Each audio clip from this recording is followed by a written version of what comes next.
আরও একটি ইতিহাস লিখলো মেসির ইন্টার মায়ামি এবং মেসি নিজেও কিন্তু একটা রেকর্ড করলেন এবং ইতিহাস সৃষ্টি করলেন। গতকালকে নিউ ইয়র্ক সিটির বিপক্ষে ইন্টার মায়ামির খেলা ছিল, যেখানে ইন্টার মায়ামি নিউ ইয়র্ক সিটিকে 5-1 গোলে উড়াই দিছে এবং মেসি তার কেরিয়ারের 47তম শিরোপা জিতছে, যেটা ফুটবল ইতিহাসে একটা রেকর্ড।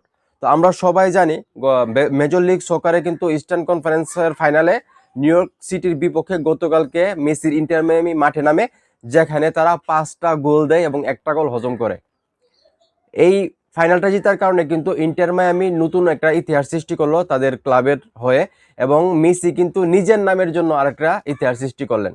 গতকালকে নিউ ইয়র্ক সিটির বিপক্ষে ফাইনাল ম্যাচে জেতার কারণে যে ট্রফিটা জিতছে ইন্টার মায়ামি, সেই ট্রফিটা কিন্তু লিওনেল মেসির ক্যারিয়ারে আরো একটা ট্রফি যোগ করছে, যেখানে 47টা ট্রফির মালিক এখন লিওনেল মেসি, এবং ফুটবল ইতিহাসের একমাত্র খেলোয়াড় যার নামের পিছনে এখন 47টা ট্রফি লেখা হবে বা লেখা হয়ে গেছে অলরেডি।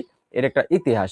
তো এই মেসিকে আমি সবসময় বলি, ওনাকে আসলে কারো পক্ষেই থামানো সম্ভব না, যতদিন পর্যন্ত না মেসি নিজে থামতেছে।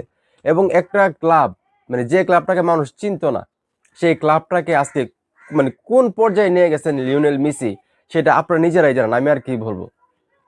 যে ক্লাবকে ইন্টার মায়ামিকে মানুষ চিনতই না, জানতই না, আমি নিজেই চিনতাম না, যাদের কোনো শিরোপা ছিল না, যাদের আসলে পয়েন্ট টেবিলের সবসময় নিচে সারিতে থাকতো, সেই দলটাকে আজকে লিওনেল মেসি কত উচ্চতায় নিয়ে গেছেন সেটা একবার ভাবুন।